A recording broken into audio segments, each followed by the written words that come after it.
Israeli centrist party leader Benny Gantz said on Saturday he had accepted an invitation to meet U.S.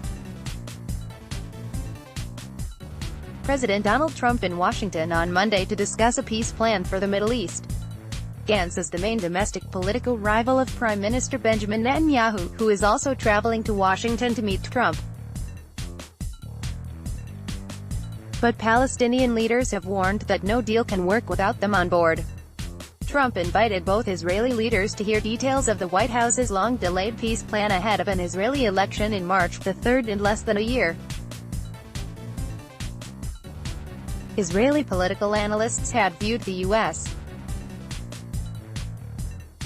invitation as a pre-election boost to Netanyahu, who heads the right-wing Likud party and is Israel's longest-serving prime minister.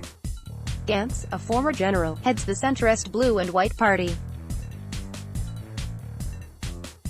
His attendance in Washington had been in doubt, but on Saturday night he said that he had been in contact with senior White House officials for months and that he had decided to go. "These are fateful times both for Israel's borders and character, as well as its democratic fabric," Gantz said in broadcast remarks. The peace plan devised by President Trump will go down in history as a meaningful landmark mapping the way for the different players in the Middle East to finally move forward towards an historical and regional agreement, Gantz added.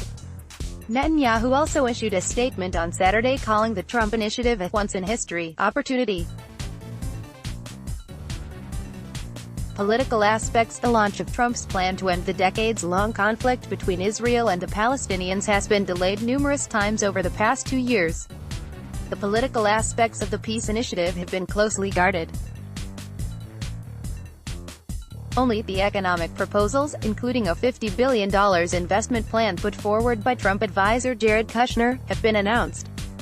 A source familiar with the peace team's thinking said bringing both Netanyahu and Gantz in on the details is aimed at diffusing any suggestion that Trump might be favoring one Israeli candidate over another. Israeli-Palestinian peace talks collapsed in 2014 and Palestinians have called Trump's proposal dead in the water even before its publication. The Palestinian leadership said that there had been no communication with the Trump administration. Following Gantz's announcement that he would go to Washington, Palestine Liberation Organization Executive Committee member Wassel Abu Yusuf told Reuters, "Blue and White and Likud are two faces of the same coin. There is an alliance between the U.S. administration and the Israeli parties running into the election." Speaking in the West Bank city of Ramallah, he added, "We will not accept the deal of the century, and there is no power on earth that can force the Palestinian people to concede their rights, represented in establishing their independent state, with Jerusalem as its capital." Palestinian President Mahmoud Abbas has said Washington can no longer be regarded as an honest mediator, accusing it of pro-Israel bias. This followed a series of Trump decisions that delighted Israel but dismayed and infuriated Palestinians. These included recognizing Jerusalem as the capital of Israel, moving the U.S. embassy from Tel Aviv to Jerusalem and slashing hundreds of millions of dollars in humanitarian aid to the Palestinians. Let's block ads. Why?